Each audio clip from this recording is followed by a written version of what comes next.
Welcome back to my NFL Division Prediction Show, where I go through every single NFL division and give you a prediction for it before this season begins.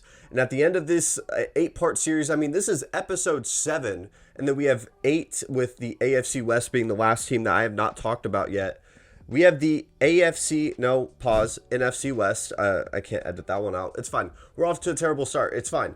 We are going to talk about the last place team first and the first place team last. In this division specifically, just to get a couple quick thoughts out of the way, it's not as strong as it was in previous years. There was really a time when all 4 of these teams could potentially make the playoffs.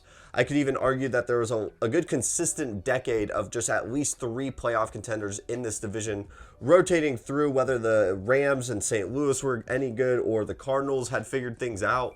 This division's pretty damn good, but obviously this year, my Seattle Seahawks, if you didn't know, I'm a Seahawks fan, so I'm going to talk about them for a little bit, but I do want to preface before I get into what the Seahawks look like going into just this year.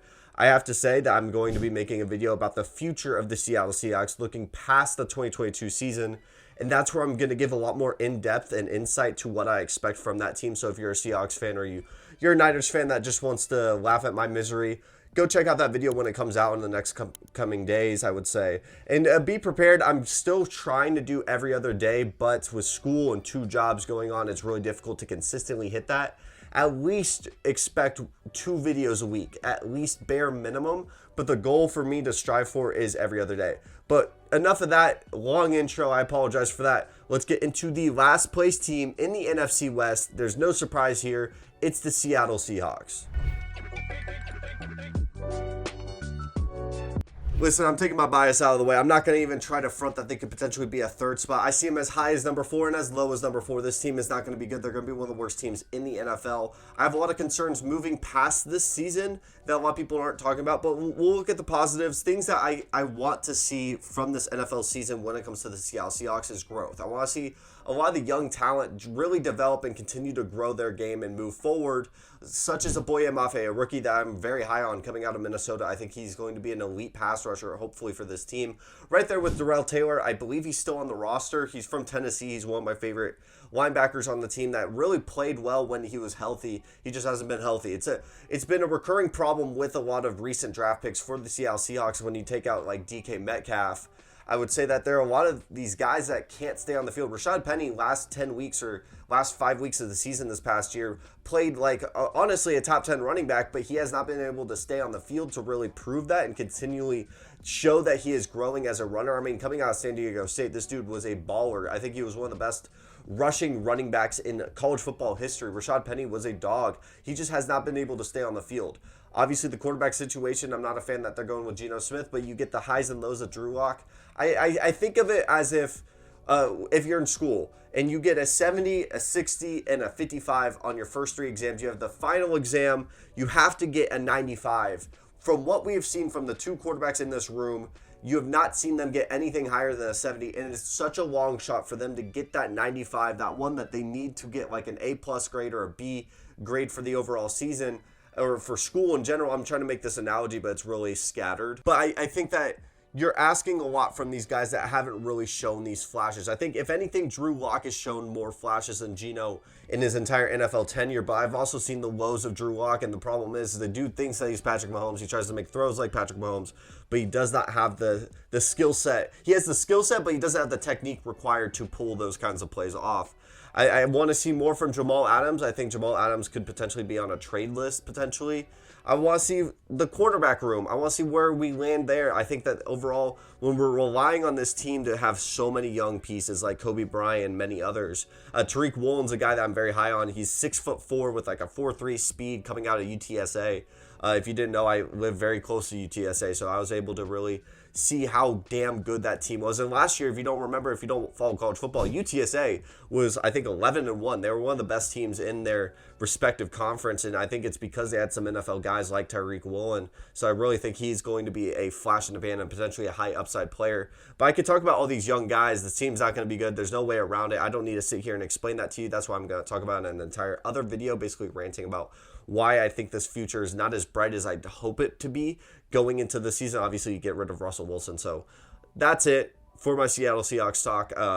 I got deep in my bag, and be prepared for that video. I'm going to rip into a new one on Pete Carroll. Anyways, the third place team, though, it might come to a surprise to some people, as like guys like Colin Cowherd had them as a top 10 team going into this NFL season. I have the Arizona Cardinals. No disrespect to the Arizona Cardinals. I don't like when a team has as much noise as they do. I'm very high on Kyler Murray. I think Kyler Murray could be a potentially top 8 quarterback at his peak, at his best. But what's hindering it is obviously we want to talk about all the storylines. A, he got a contract extension, a massive amount of money. Good for him. B, the video game controversy where he was, people were saying there were studies that he plays worse when Call of Duty double XP weekends, like things like that. On top of that, you have the contract dispute, or not dispute, the line in the contract basically saying he has to study for a certain amount of time or he gets fined or something like that. That's not good. Then he's calling play calls in the offense for the preseason. I don't love that. It reflects a lot of the coach. I'm not very high on Cliff Kingsbury. I don't think a lot of NFL fans are. A lot of the blame could also be put on Kyler as well. I think it's a shared thing. A lot of people want to just put 100% on Cliff Kingsbury. I disagree with that. I think that some of this blame has to land on Kyler as well. The problem isn't really the offense. I think the offense is going to... if anything, I think this team is going to surprise a lot of people and almost bait them once again. As we've seen over the past 2 years, this team plays really out the gates on fire. Like, Kyler Murray looks like an MVP candidate, and they fall off towards the end. I think it's the same thing even without DeAndre Hopkins on the roster for the first 6 weeks. I think this team's still going to surprise a lot of people and potentially go out of it 4-2, 5-1, build a lot of momentum, and then fall off at the end, because the problem and what's rooted with this team is A, the offensive line isn't as good as it used to be. B, the defense, and specifically the front seven, has a lot of holes on it, especially after you lose Chandler Jones and you're relying on J.J. Watt, who is still a fraction of what he was in Houston. I don't love the secondary. I think Budda Baker's a little bit overrated right now. I think Budda could be a damn good safety. A lot of people were trying to throw him into this Jesse Bates, Justin Simmons tier of safety. I don't see that. Isaiah Simmons has been a disappointment. The front seven outside of J.J. Watt does not look great. I don't see any elite pass rushers. Chandler Jones was their pass rush this past season. The cornerback room, I don't love. I think they still have Byron Murphy. He has not performed as well as I had hoped coming out of the draft coming from Washington. Zach Ertz is a guy that I really like. Marquise Brown, Hollywood Brown, whatever you want to call it, is going to have that college connection, which is the biggest trend in the NFL. And I think that this team has a lot of flash, but no real substance to it. So I have them as third place. I don't have them making the playoffs. I think this is easily a team that made the playoffs last year, is not going to make it this year. If you're a Cardinals fan, please tell me why you believe in this team, because I need to see some brighter perspectives, because right now I'm very low on the Cardinals. And leading into the number 2 team, this might seem as a hot take to some people, but I'm really willing to die on this throne. I have the Super Bowl champions, the Los Angeles Rams, as the number 2 team in the NFC West for this upcoming 2022 NFL season. No disrespect to the Rams, but I think that a lot of the moves that they had made are a lot more flashy in the headlines. I think Bobby Wagner, coming from a guy that watched a lot of Seahawks game, maybe he just didn't want to try as hard. But I know that Bobby Wagner is a competitor, and he just did not look like he had that same burst that he had. A lot of people wanted to credit that he just was in a terrible situation with Seattle, which I don't disagree. Once they lost Russell Wilson, that team was a fraction of what they could have been. And I didn't really have the expectation that they were going to even be a good team after continually failing year after year.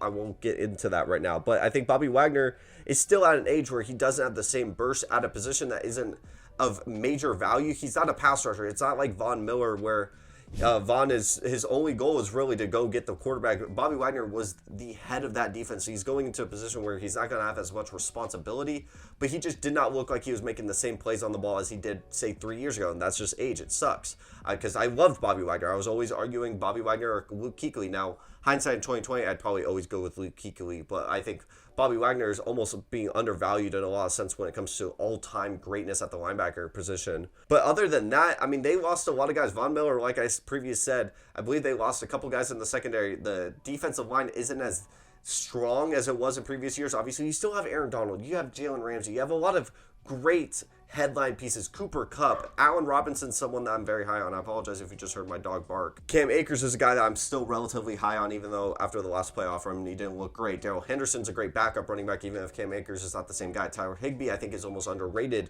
as a tight end. And then they're kind of downplaying the Matt Stafford injury. I don't really know the specifics of it, so I can't really make a comment on that. The team is still uber talented. I think it's more that I think the team that's above them, obviously the 49ers, because I haven't spoken about them in a minute, I'm very high on the Niners, so I have them as an edge above. I think that the Rams took a step down. Allen Robinson, I think, is the biggest X factor, and obviously if Matt Stafford can clean up the interceptions, we forget there was a good chunk of last season where they were not expected to be a playoff, or I would say a Super Bowl contender. There was not the expectation that the guy that led the NFL in interceptions was going to take this team to the Super Bowl and do no-look passes. I mean, that expectation was not on the Rams, even though they went all in, and they did not get OBJ, so I think if they get OBJ, I would almost put them in first place, but I think it's going to be really close record-wise, and I still have the San Francisco 49ers as a team that I am super high on, and it hurts to say as a Seahawks fan, the number one team in the NFC West.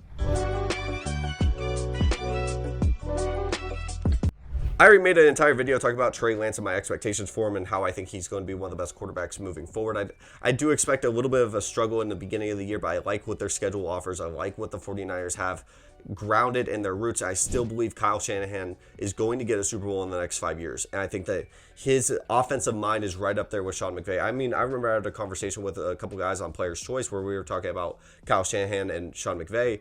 I think they do roughly the same things. It's just one guy got Matt Stafford and really elevated his game and really expanded that offense to levels that we did not expect. I mean, Cooper Kupp getting a triple crown, that's ridiculous. But I think that when we look at it with Deebo Samuel, Brandon Ayuk, George Kittle, if he could stay healthy, this team, if they stay healthy with Trent Williams and many others, I think that this team could easily make a Super Bowl run. And I think in the regular season, they're going to build off that momentum. I think they might struggle early into the season, but as soon as Trey Lance clicks, I think he's going to click about a fourth of the way through the season, and this team's going to be rolling. I think it's going to be really difficult to stop a Kyle Shanahan offense when you have a running threat at the quarterback position. Not to mention the defense looks fantastic. I think the defense is super in-depth. They got a lot of guys I like. Obviously, Fred Warner, I have to give credit. I am a huge linebacker guy. I understand it's a position that has been devalued over the past couple of years, but I'm super high on Fred Warner. He is the San Francisco's defense, especially with Nick Bosa continuing to develop. I think that this team is going to do fantastic. I want to hate on the San Francisco 49ers every single time, but this team I think is a prime contender, and I'm very high on them. I might be wrong in this. In a couple months, they might flake out and go all the way down to the third seed. I don't know, but I'm going to make the prediction right now that the San Francisco 49ers are going to be at first place. So here is what the records look like and what to expect from the NFC West, in my opinion. Let me know what you think down in the comments down below, as you might be a fan of this team. You might disagree with some of my takes. And if you want to disagree or agree with more of my takes, please hit the sub button. It really means the world to me. We are on the road to 1,000 subs. I still think we can hit it by the end of this year. I am going to continue to keep making videos for you through all the obstacles I'm facing and all the hurdles I'm jumping through. So it really does mean a lot when you guys even like or even leave a comment. It means the world to me. I have the notifications set on my phone, so blow up my phone. Go for it. I don't care. It means the world. So thank you so much for watching, and have a wonderful day. Stay tuned for the AFC West prediction show, as that will be there in the next coming days. I have to record that in a couple hours, I would say. So thank you so much for watching. Have a wonderful day.